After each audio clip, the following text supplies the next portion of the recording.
जय हिंद दोस्तों। आपके अपने परिवार द शिवा एकेडमी में आप सभी का स्वागत है। रेलवे ग्रुप डी के पीवाई क्वेश्चन सीरीज का आज सेट नंबर 13 करेंगे दोस्तों, जो केवल जीके और जीएस के प्रश्न होंगे दोस्तों। चैनल पे नए हैं तो चैनल को सब्सक्राइब कर लें मेरे दोस्तों। तो आइए देखते हैं आज के अपने पहले प्रश्न को। आज का हम लोग का पहला प्रश्न दोस्तों, पौधों अपने अपशिष्ट उत्पादों को किन विभिन्न भागों में संग्रहित करते हैं। बताइए मेरे दोस्तों कि जो पौधे होते हैं अपने अपशिष्ट उत्पादों को किन विभिन्न भागों में संग्रहित करते हैं। तो इसका सही आंसर हो जाएगा डी। इसका करेक्ट आंसर हो जाएगा। पत्तियों, रसधानियों और पुराने जाइलम में अपने अपशिष्ट उत्पादों को क्या करते हैं, संग्रहित करते हैं। डी बिल्कुल करेक्ट आंसर है इसका। अगला प्रश्न, प्रश्न नंबर 2। ईस्ट इंडिया कंपनी अधिनियम 1813 को किसके रूप में भी जाना जाता है। चार्टर अधिनियम, भारतीय स्वतंत्रता अधिनियम, ब्रिटिश संसद अधिनियम या भारतीय परिषद अधिनियम। तो ईस्ट इंडिया कंपनी अधिनियम 1813 को मेरे दोस्तों इसे चार्टर अधिनियम के नाम से भी क्या करते हैं, हम जानते हैं। चार्टर अधिनियम, ईस्ट इंडिया कंपनी। इस अधिनियम के द्वारा जो भारत में शिक्षा के प्रचार प्रसार के लिए मेरे दोस्तों प्रतिवर्ष 1,00,000 रुपए का अनुदान प्रदान किया गया था। ध्यान रखेंगे इस बात को। अगला प्रश्न, प्रश्न नंबर 3। भारतीय संविधान के अनुच्छेद 53 के अनुसार संघ की सभी कार्यकारी शक्तियां किस में निहित होती हैं। राष्ट्रपति, मुख्य न्यायाधीश, प्रधानमंत्री, राज्यपाल। तो जो सभी कार्यकारी शक्तियां जो होती हैं मेरे दोस्तों वह निहित होती हैं राष्ट्रपति में।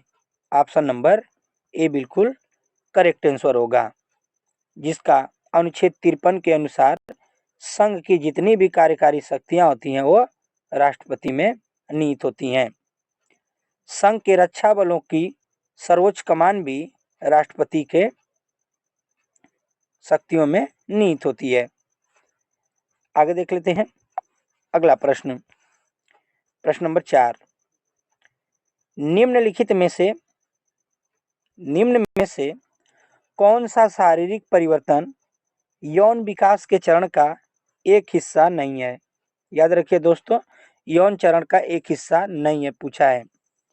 मासिक धर्म, मोटास, आवाज में बदलाव, मुहासे आना। तो यौन विकास जब होता है दोस्तों तो इसमें मासिक धर्म भी होता है, आवाज भी बदल जाती है और मुहासे भी क्या होते हैं, आना शुरू हो जाते हैं। तो इसका जो हिस्सा नहीं है वह है मोटास यौन विकास के चरण का हिस्सा नहीं है। तो बी बिल्कुल करेक्ट आंसर हो जाएगा इसका। अगला प्रश्न, प्रश्न नंबर 5। ब्लीचिंग पाउडर बनाने में किस गैस का प्रयोग किया जाता है। कार्बन डाइऑक्साइड, ऑक्सीजन, हाइड्रोजन या क्लोरीन। तो ब्लीचिंग पाउडर बनाने में क्लोरीन गैस का प्रयोग किया जाता है। किसका प्रयोग किया जाता है दोस्तों, क्लोरीन गैस का प्रयोग किया जाता है। अब ब्लीचिंग पाउडर का जो सूत्र होता है दोस्तों CaCO2 याद रखेंगे इस बात को। अगला प्रश्न, प्रश्न नंबर 6। प्रश्न नंबर 6 है दोस्तों, जब कोयले और पेट्रोलियम को अपर्याप्त वायु की उपस्थिति में जलाया जाता है तो कौन सी प्रदूषणकारी हानिकारक गैस उत्पन्न होती है? जब कोयले और पेट्रोलियम को अपर्याप्त वायु में जलाया जाता है तो हानिकारक गैस कौन उत्पन्न होगी दोस्तों? सल्फर डाइऑक्साइड होगी, कार्बन डाइऑक्साइड, कार्बन मोनोऑक्साइड या हाइड्रोजन के ऑक्साइड। तो इससे जो हानिकारक गैस उत्पन्न होती है दोस्तों, वह उत्पन्न होती है कार्बन मोनोऑक्साइड। सी इसका करेक्ट आंसर हो जाएगा। और यह क्या होती है? अत्यधिक विषैली भी गैस होती है दोस्तों। कार्बन मोनोऑक्साइड एक रंगहीन और गंधहीन गैस है, ध्यान रखेंगे इस बात को। आगे चलते हैं अगले प्रश्न पर। प्रश्न नंबर 7, निम्नलिखित में से कौन सा संबंध उत्तल दर्पण द्वारा उत्पन्न आवर्धन यम को सही ढंग से दर्शाता है? यम बराबर 1, यम ग्रेटर देन 1 या यम लेस देन 0 या 0 लेस देन यम या यम लेस देन 1। तो इसका जो सही आंसर हो जाएगा दोस्तों वो हो जाएगा D, O is less than M, M is less than दोस्तों 1। इसका करेक्ट आंसर हो जाएगा डी। आगे देख लेते हैं अगला प्रश्न। निम्नलिखित में से किस चरण के दौरान रक्त द्वारा धमनी की दीवारों पर सिस्टोलिक रक्तचाप लगता है? धमनी की दीवारों पर सिस्टोलिक रक्तचाप लगता है। तो इसका जो आंसर हो जाएगा दोस्तों वो हो जाएगा डी, वेंट्रिकुलर संकुचन के द्वारा रक्त द्वारा धमनी की दीवारों पर सिस्टोलिक रक्तचाप लगता है। अगला प्रश्न देख लेते हैं दोस्तों। प्रश्न नंबर 9, प्रोपेन अणु में 3 कार्बन परमाणुओं द्वारा सभी हाइड्रोजन परमाणुओं के साथ कुल कितने इलेक्ट्रॉन की साझेदारी की जाती है? 8, 6, 4 या 2।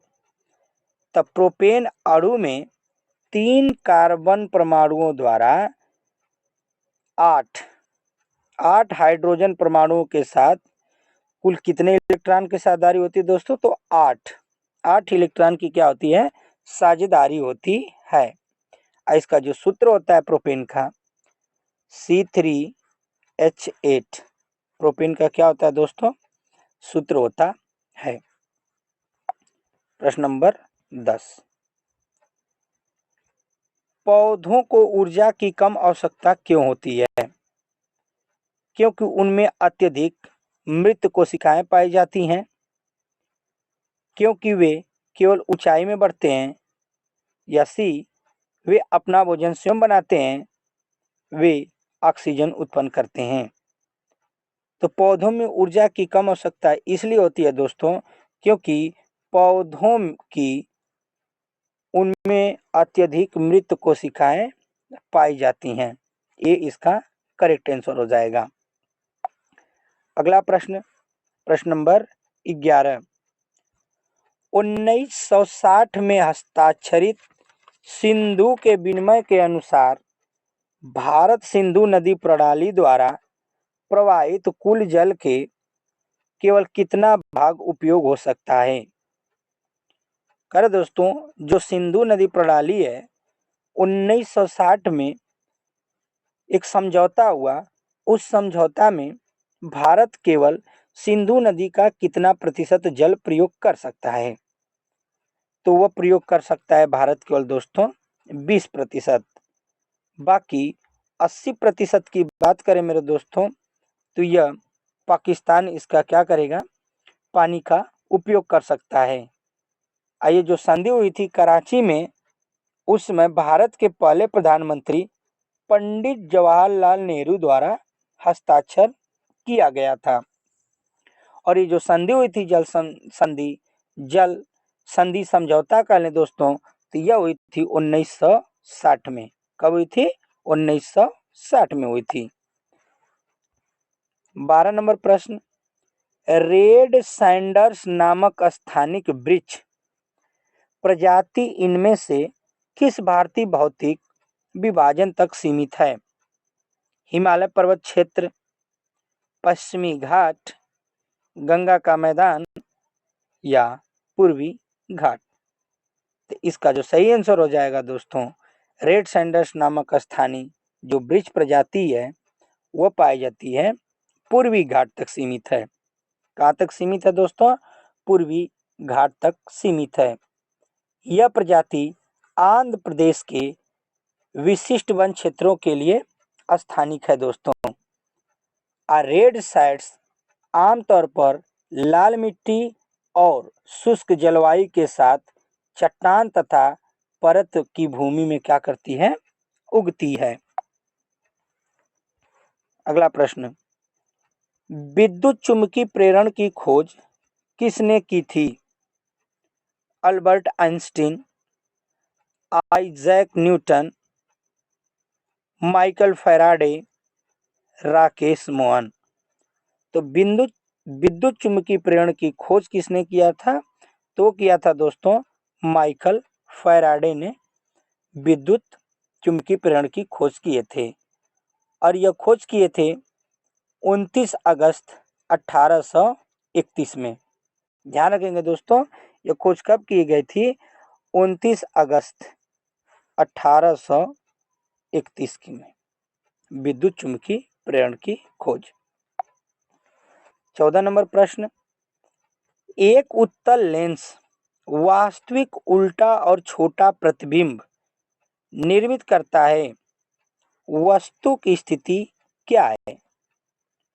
वस्तु F और 2F के मध्य है, या वस्तु O और F के मध्य है, वस्तु अनंत पर है, या वस्तु 2F पर बनेगी? तो जो वस्तु की स्थिति होगी मेरे दोस्तों वह होगी कहाँ? 2F पर। कहाँ होगी? 2F पर होगी। याद रखिएगा कि जब कोई वस्तु 2F और F के बीच होती है तो प्रतिबिंब 2F से काफी दूर पर बनता है। इसका डी बिल्कुल करेक्ट आंसर हो जाएगा। अगला प्रश्न, प्रश्न नंबर 15, उत्तल दर्पण के मुख्य अक्ष के अनुदिश आपतित प्रकाश की किरण के लिए आपतन कोण क्या होगा? थोड़ा ध्यान से उत्तर दीजिएगा दोस्तों, क्योंकि गलत होने के चांस बहुत है इस प्रश्न के। उत्तल दर्पण के मुख्य अक्ष के अनुदिश आपतित प्रकाश की किरण के लिए आपतन कोण क्या होगा? क्या 60 होगा, 90, 0 या 30? तो जो आपतन कोण होता है उत्तल दर्पण के लिए मेरे दोस्तों वह होता है 0 डिग्री। याद रखिएगा, यह समतल दर्पण से नहीं पूछा है, यह पूछा है उत्तल दर्पण से। तो समतल दर्पण में आपतित किरण और परावर्तित किरण के बीच दोस्तों एक अभिलंब होता है जो कितने अंश पे होता है? 90 अंश पे। तो आपतित किरण 45 अंश और परावर्तित किरण हो जाती है मेरे दोस्तों 45 अंश। लेकिन इसमें उत्तल दर्पण पूछा है, इसलिए इसका सी बिल्कुल करेक्ट आंसर हो जाएगा। प्रश्न नंबर 16, निम्न में से किस पंचवर्षीय योजना के दौरान लाइसेंस राज शुरू किया गया था? तो लाइसेंस राज शब्द का प्रयोग मेरे दोस्तों सबसे पहले 1951 से 1900 के दौरान सरकार की आर्थिक नीतियों को संदर्भित करने के लिए किया गया था दोस्तों। इस योजना को द्वितीय पंचवर्षीय योजना में लाइसेंस राज की शुरुआत की गई थी। द्वितीय पंचवर्षीय योजना, डी बिल्कुल करेक्ट आंसर हो जाएगा। अगला प्रश्न, प्रश्न नंबर 17, निम्नलिखित में से कौन सा ग्रंथ वैदिक साहित्य का हिस्सा नहीं है। याद रखिएगा दोस्तों, वैदिक साहित्य का हिस्सा नहीं है, पूछा है प्रश्न में। ब्राह्मण, आरण्य, पिटक, उपनिषद। तो इसका जो सही हो जाएगा दोस्तों आंसर वो होगा पिटक। पिटक दोस्तों वैदिक साहित्य का हिस्सा नहीं है, बाकी ब्राह्मण, आरण्य और उपनिषद ये तीनों वैदिक साहित्य के हिस्सा हैं। वैदिक साहित्य को श्रुति भी कहा जाता है। वैदिक साहित्य को क्या कहा जाता है दोस्तों? श्रुति भी कहा जाता है। और वैदिक साहित्य में उपनिषद कितने हैं? तो उपनिषद की संख्या है 108। ध्यान रखिएगा मेरे दोस्तों, उपनिषद की संख्या कितनी है? इसमें 8 है। आगे चलते हैं अगले प्रश्न पर। निम्नलिखित में से किस संशोधन द्वारा भारतीय संविधान में शिक्षा का अधिकार शामिल किया गया था? तो यह शामिल किया गया था मेरे दोस्तों 86वां संविधान संशोधन में शिक्षा के अधिकार को क्या किया गया? शामिल किया गया। यह कब हुआ था? तो यह हुआ था मेरे दोस्तों 21 दिसंबर 2002 में 86वां संविधान संशोधन हुआ। इसमें जो शिक्षा का अधिकार क्या किया गया? संविधान में शामिल किया गया दोस्तों, जिससे इस अनुच्छेद की बात करें तो 21A के तहत शिक्षा को मौलिक अधिकार बना दिया गया। अनुच्छेद किसके दोस्तों? अनुच्छेद किसके? थोड़ा प्रश्न देख लेते हैं दोस्तों। अनुच्छेद 21A के तहत शिक्षा को मौलिक अधिकार बना दिया गया, जिसमें 6 से 14 वर्ष की आयु के बच्चों के लिए मुफ्त और अनिवार्य शिक्षा प्रदान की जाएगी। तो 86वां संविधान संशोधन 2002, ध्यान रखेंगे इसे। अगला प्रश्न, प्रश्न नंबर 19। निम्नलिखित में से कौन सा एल्युमिनियम का अयस्क नहीं है? वीआईपी प्रश्न है दोस्तों, ये बहुत एग्जाम में पूछा है, रेलवे के एग्जाम में तो कई बार रिपीट किया हुआ है। बताइए एल्युमिनियम का अयस्क कौन नहीं है? Magnetite, hematite, siderite, bauxite. तो एल्युमिनियम का जो अयस्क होता है मेरे दोस्तों वह होता है bauxite. Option number D, aluminium का अयस्क क्या होता है? बॉक्साइट होता है। आगे देख लेते हैं अगला प्रश्न, प्रश्न नंबर 20। तत्वों का रासायनिक गुणों का अध्ययन करने के लिए मेंडलीफ ने किन दो तत्वों से बनने वाले यौगिक पर ध्यान केंद्रित किया था? तो यह किया था मेरे दोस्तों हाइड्रोजन और ऑक्सीजन पर। किस पे अपना ध्यान केंद्रित किया था? हाइड्रोजन और किस पर? ऑक्सीजन पर किया था। और मेंडलीफ ने आवर्त सारणी नियम तैयार किया दोस्तों, जिसमें कहा कि तत्वों के गुण उनके परमाणु द्रव्यमान का आवर्ती फलन होता है। अगला प्रश्न, प्रश्न नंबर 21। भारत का प्रसिद्ध त्योहार मकर संक्रांति किस माह में आता है? जनवरी, जुलाई, मई या मार्च?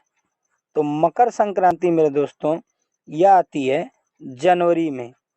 जनवरी में हर साल 14 जनवरी को फसल काटने के उत्सव में मेरे दोस्तों मकर संक्रांति को क्या किया जाता है? मनाया जाता है। याद रखेंगे इस बात को। आगे देख लेते हैं अगला प्रश्न। फोर्ब्स के अनुसार दुनिया में सबसे अधिक बोले जाने वाली भाषाओं में से बंगाली भाषा का स्थान कौन सा है? क्या 6वां स्थान है, 10वां, 17वां या 27वां? तो फोर्ब्स के अनुसार दुनिया में सबसे अधिक बोले जाने वाली भाषाओं में जो बंगाली भाषा का स्थान है मेरे दोस्तों वह छठा स्थान। कौन सा स्थान है? छठा स्थान है। बंगाली बोलने वाले लोगों की संख्या लगभग 26 करोड़ है। कितनी करोड़ है दोस्तों? 26 करोड़ है। और यह बांग्लादेश और भारत के अलावा विश्व के कई अन्य देशों में भी यह भाषा क्या की जाती है? बोली जाती है। 23 नंबर प्रश्न, करें 2.5 एम्पीयर की धारा 2 ओम प्रतिरोध वाले किसी चालक से होकर प्रवाहित होती है। चालक के सिरों के मध्य विभवांतर ज्ञात कीजिए। तो इसका हो जाएगा दोस्तों, धारा का मान दे रखा है I बराबर 2.5 एम्पियर दे रखा है दोस्तों, मीटर एम्पियर दे रखा है। उसके बाद R की बात करें तो दे रखा है 2 ओम। R कितना दे रखा है? 2 ओम दे रखा है। और विभवांतर V का मान अपने से पूछ रहा है। तो हम जानते हैं दोस्तों V बराबर I इंटू आर। V बराबर क्या जानते हैं दोस्तों? V बराबर I इंटू आर। I और R का मान दिया है, इन दोनों का आपस में गुणा कर देंगे तो आएगा 5। तो इसमें दिया है 5 वोल्ट और एक दिया है मीटर वोल्ट में दोस्तों। तो मात्रक में देखें तो मीटर एम्पियर में मात्रक दे रखा है, इसलिए इसका जो करेक्ट आंसर हो जाएगा दोस्तों वो हो जाएगा बी। बी इसका बिल्कुल करेक्ट आंसर हो जाएगा। आगे देख लेते हैं अगला प्रश्न, निम्न में से कौन सी शक्ति की इकाई नहीं है? जूल प्रति सेकंड, किलोवाट घंटा, अश्वशक्ति, वाट। पूछा दोस्तों कि शक्ति की इकाई नहीं है, वह पूछा है। तो जूल प्रति सेकंड भी होता है, अश्वशक्ति भी होता है दोस्तों, वाट भी होता है। ये किलोवाट घंटा शक्ति का इकाई नहीं है, ध्यान रखेंगे इस बात को। और वाट का जो नाम पड़ा है मेरे दोस्तों, वाट का नाम जेम्स वाट के नाम पे रखा गया है। अगर शक्ति की बात करें तो शक्ति एक कैसी राशि है? तो शक्ति एक अदिश राशि है। कैसी राशि है मेरे दोस्तों? अदिश राशि है। शक्ति प्रति यूनिट समय में स्थानांतरित ऊर्जा की मात्रा है। वाट एक छोटी इकाई है, इसलिए विद्युत ऊर्जा के लिए किलोवाट घंटा को इकाई के रूप में प्रयोग किया जाता है। आगे देख लेते हैं अगला प्रश्न, ये किसकी इकाई है मेरे दोस्तों? वाट की इकाई है। किसकी इकाई है? वाट की इकाई है। वाट किसके नाम पे पड़ा है? तो जेम्स वाट के नाम पर। और शक्ति कैसी इकाई है? तो शक्ति एक अदिश राशि है, इस बात का ध्यान रखेंगे आप लोग। चलते हैं दोस्तों, आज का हमारा लास्ट प्रश्न होगा। डेली मैं दोस्तों आप लोग के सामने 25 प्रश्न लेकर आता हूं, जो कि 2022 में जो ग्रुप डी का एग्जाम हुआ था दोस्तों, केवल उन्हीं प्रश्नों को मैं लेकर आता हूं जिसमें केवल जीके और जीएस शामिल होता है। चैनल पे नए हैं दोस्तों, चैनल को सब्सक्राइब करना न भूलें और बेल आइकन घंटी को प्रेस कर लें। माइटोकॉन्ड्रिया को अजीब अंग क्यों माना जाता है? क्योंकि वो कोशिका के पावर हाउस है, क्योंकि वे सेलुलर सामग्री भंडार है, क्योंकि वे सूक्ष्मजीवों का पचा अंग है, या डी कह रहे हैं क्योंकि इनमें राइबोसोम्स और डीएनए होते हैं। तो माइटोकॉन्ड्रिया को अजीब अंग इसलिए माना जाता है दोस्तों क्योंकि इसमें राइबोसोम्स और डीएनए होते हैं। ध्यान रखेंगे इस बात को, क्योंकि यह नाभिक से स्वतंत्र प्राकृतिक बनाते हैं और अपने स्वयं के प्रोटीन का संश्लेषण भी करते हैं। ध्यान रखेंगे इस बात को। तो यह रहे मेरे दोस्तों आज के हमारे 25 प्रश्न, और आपका स्कोर कितना रहा दोस्तों हमें कमेंट करके ज़रूर बताइएगा। मिलते हैं अगली वीडियो में तब तक के लिए धन्यवाद। जय हिंद।